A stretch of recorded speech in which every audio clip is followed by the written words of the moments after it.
Con respecto a las casas, hay un plano que se llama la ubicación personal dentro de las casas. Miren, si ustedes han visto eso que usan los ginecólogos para determinar cuándo la mujer quedó embarazada de acuerdo a la última regla, ese aparato que se mueve, ¿no? Bueno, si ustedes se lo consiguen en cualquier farmacia, etcétera, ustedes tienen que ubicar ahí. Por ejemplo, yo nací el 28 de enero en Lee, pero cuando yo muevo ese aparato, cuando nací, resulta que se combina, ¿verdad? Y aquí está el macro, ¿ya? Aquí está el micro, can, acá está twi, acá está chen, etc. En el macro, acá arriba está chen, ¿correcto? Acá está kun. Veámoslo acá. Si ustedes lo ven acá, entonces, miren, aquí está el micro. Entonces, cuando tú naces, según tu fecha, tú estás dentro de uno de estos signos. Pero cuando a ti te concibieron 8 o 9 meses anterior, tú retrocedes, ¿no? Retrocedes, contrario al reloj, y vas a la fecha en que fuiste concebido. Y cuando ubicas la fecha que fuiste concebido, tienes que ir al signo macro, que está paralelo a este. ¿Por qué? Porque cuando tú eres concebido, tú entras por un signo macro. Y cuando tú naces físicamente, ¿verdad? Naces por un signo micro.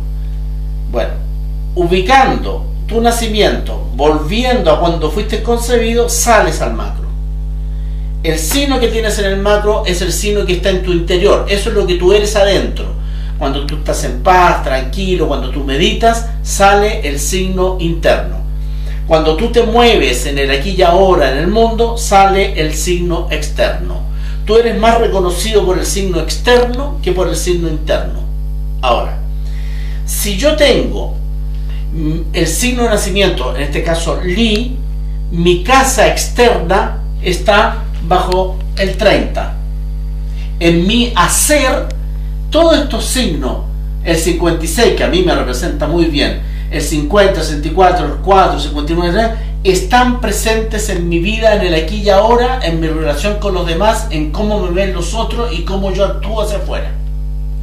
Pero si yo tengo internamente Ken, porque al concebirme mis padres, yo entré por Ken, ¿verdad? Entonces, la casa de Ken, que es el 52, es el recorrido espiritual interno que yo debo hacer. En este caso, 22, 26, 41, 34, etc. Es decir, nosotros tenemos dos casas. Una espiritual o interna y otra de movimiento o acción externa. Cuando yo ubico mi casa interna, que es cuando fui concebido, todos esos signos son signos que van a ser recurrentes en mi vida y que al hacerlos, ponerlos en práctica y comprenderlos, voy a tener niveles de mayor trascendencia. Y todos los signos que están bajo mi casa de nacimiento, en este caso Li, todos esos signos en mi quehacer, en mi acción, en lo que yo hago, en cómo me ven, va a tener un nivel de importancia fundamental. Eso es un modo de utilizar las casas, ¿no? Hay otra fórmula de ver también, ¿no? Que es según los elementos, usando el sistema del río de Fuji, perdón, que es elementos positivos y negativos. Por ejemplo, si yo soy Li, volvamos a Li, los números negros, que en este caso son 1, 2, 3, 4, 5, 6, ¿verdad? Son números positivos, perdón, negativos, y 1 positivo. ¿Eso qué quiere decir en esta mirada? Que yo cada 6 años acumulo para dar un salto que se condensa en un año. Es decir, el 7º año, el 14, el 21, el 28, etcétera, son mis años de salto. Acumulo interna, porque Jin son números internos. Acumulo 6 y se manifiestan en 1. Veamos otro caso. Hay otras características, por ejemplo, este es veamos, metal. Las personas que nacen en metal, fíjate, acumulan durante 4 años, ¿ya?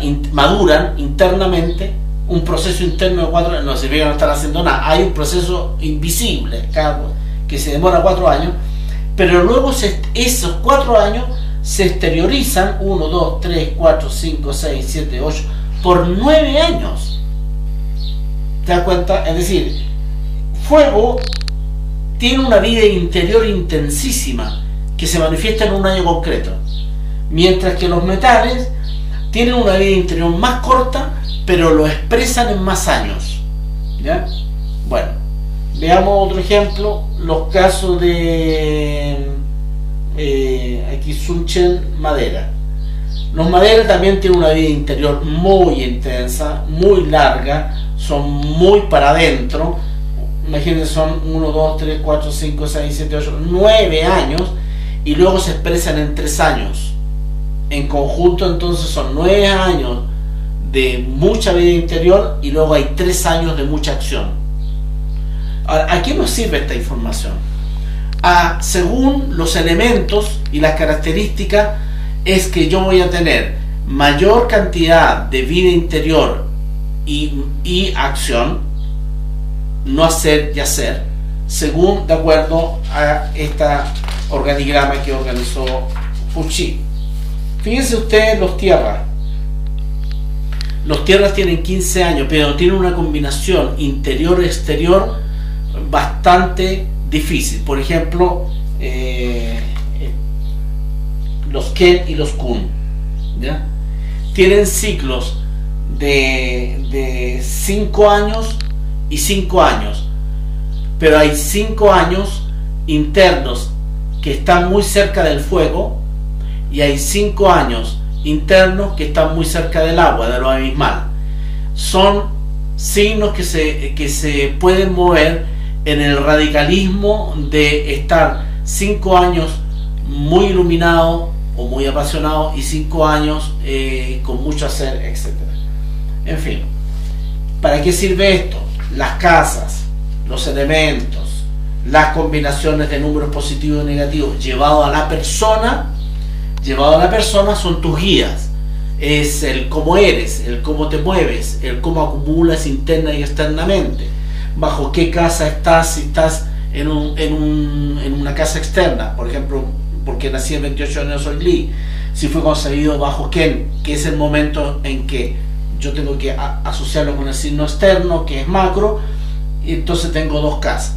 Eso me puede hacer muy coherente esa comprensión, el por qué yo acumulo de una cierta manera, cada cuántos años yo me doy un salto, cada 7, cada 9, cada 13, cada 15, los ciclos. ¿A qué me puede conducir esa combinación de números y cálculos? Me puede conducir, si yo sé manejar exactamente el cálculo binario, ojo, a la probabilidad matemática de mi vida. 70 años, 64, 78. Alguien pregunta, si yo conozco la combinación matemática junto con los elementos, junto con el orden de las casas, yo podría llegar a establecer según mi ritmo de 7, de 9, de 13, de 15 años, más o menos cuándo se acaba mi ciclo, y puedo decir se acaba a los 50, se acaba a los... Sí. Si son ciclos, tienen término. Ahora, ¿eso quiere decir que yo voy a morir exactamente a los 70? No, son tendencias. Que si tú cumples con los ciclos, es posible que llegues a esa edad, y en esa edad tú entres en un estado de mutación superior, que en el I Ching la muerte es un estado superior de mutación. ¿Dónde conduce ese estado de superior de mutación a un mejor estado del cual entraste, o un estado más bajo del cual vienes? Eso es el movimiento de tu vida. A eso los sabios y santos llamaron la ley de la índole. Si tú conoces exactamente el ritmo, el objeto, los dones, las cadencias numéricas de tus años, tú puedes manejar y conocer tu índole. Y al manejar y conocer tu índole, puedes hacer lo correcto en los momentos correctos. Al no conocer la índole, es posible de que tú le preguntes muchas cosas al I Ching de la manera más incorrecta, lo interpretes a tu modo, saques las conclusiones a tu manera y finalmente no entres jamás en la sabiduría. El I Ching es un medio para entrar en el camino de sabiduría. Ese es el gran objetivo. Gracias.